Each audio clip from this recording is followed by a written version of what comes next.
नमस्कार बच्चों, सोशियोलॉजी की क्लास में आपका एक बार फिर से स्वागत है। हम लोग बीए पार्ट 3 का सेकंड पेपर पढ़ रहे हैं, सामाजिक मानव शास्त्र, और इसमें हम नातेदारी व्यवस्था के बारे में अध्ययन कर रहे हैं। मैंने आपको नातेदारी व्यवस्था के अंदर नातेदारी के नियामक व्यवहार या रीतियों के बारे में चर्चा हम लोग कर रहे थे, और मैंने बताया था आपको कि नातेदारी की जो रीतियां हैं वे इस प्रकार हैं।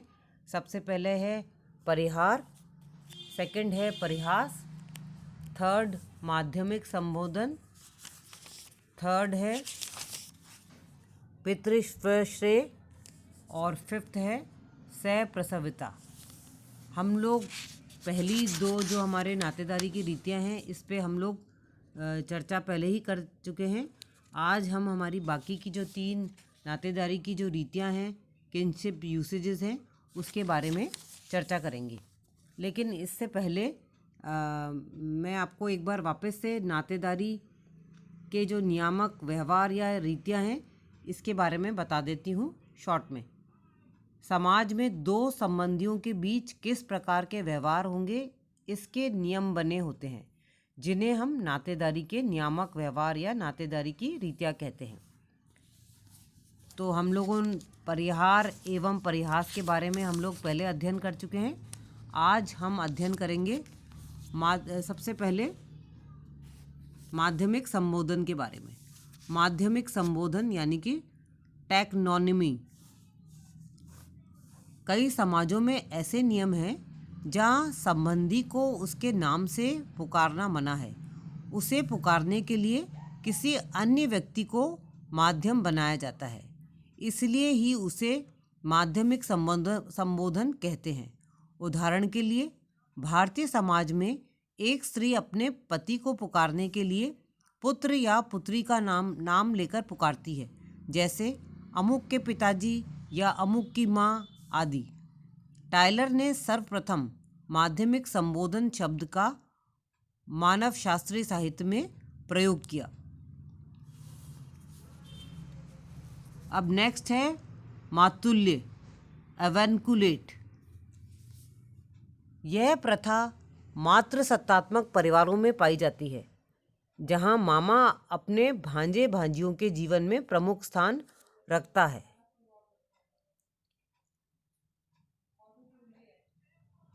यदि सभी पुरुष संबंधियों की तुलना में मामा का भांजे एवं भांजियों के लिए सर्वप्रथम स्थान हो, तब उस प्रथा को मातुल्य कहा जाता है, और मामा की ऐसी सत्ता को मातुल सत्तात्मक कहते हैं।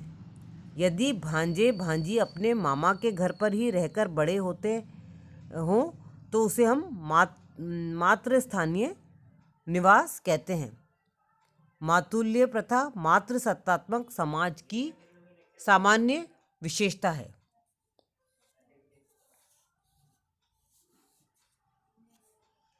यह प्रथा मातृ सत्तात्मक परिवारों में पाई जाती है, जहां मामा अपने भांजे भांजियों के जीवन में प्रमुख स्थान रखता है, उनकी आत्मीयता का आधार होता है। पिता से अधिक मामा का दायित्व होता है। भांजों की वफादारी पर मामा का विशेषाधिकार होता है। संपत्ति मामा से भांजे को हस्तांतरित की जाती है। भांजे पिता के बजाय मामा के लिए कार्य करते हैं।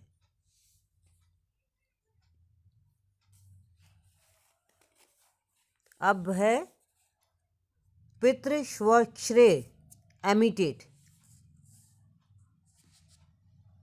जिस प्रकार से मातृ सत्तात्मक परिवार में मामा का अधिक महत्व और विशेषाधिकार होता है, वैसे ही पितृसत्तात्मक परिवार में पिता की बहन यानी कि बुआ, जिसे पितृश्वसा कहते हैं, का विशेष महत्व पाया जाता है।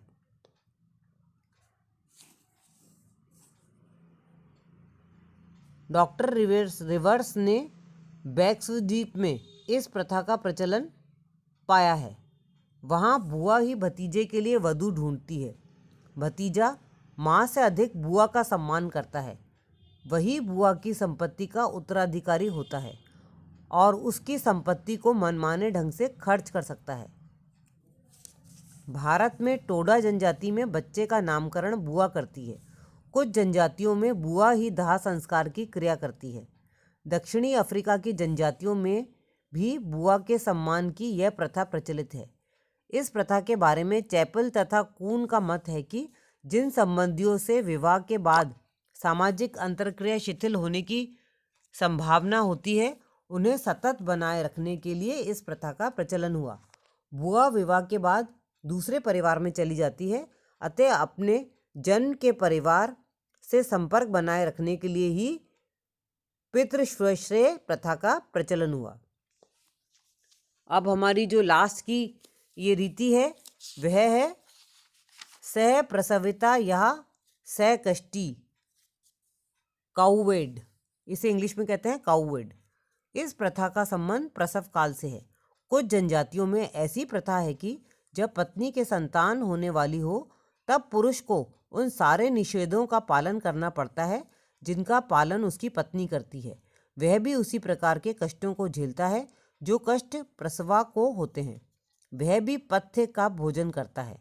उसे भी प्रसवा पत्नी के कमरे में ही रखा जाता है तथा उसे भी प्रसवा की तरह ही अछूत माना जाता है।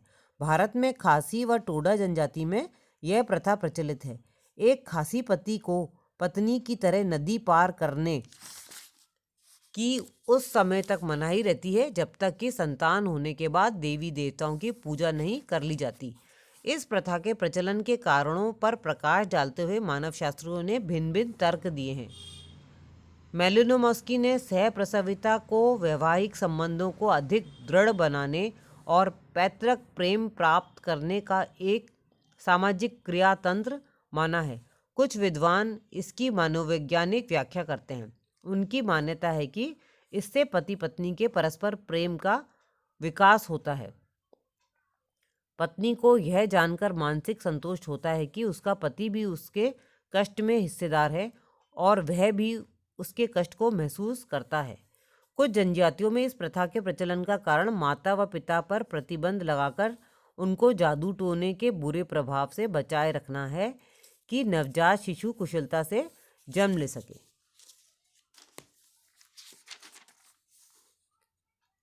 तो बच्चों, आज हमने बाकी की जो 3 नातेदारी के जो नियामक व्यवहार या रीतियां थी उनका अध्ययन करा। आप ये जो 5 मैंने आपको नातेदारी की नियामक व्यवहार या रीतियां बनाई हैं, इनका अच्छे से अध्ययन कीजिएगा क्योंकि ये भी बहुत ही इम्पोर्टेंट है। आज की क्लास में बस इतना ही। धन्यवाद।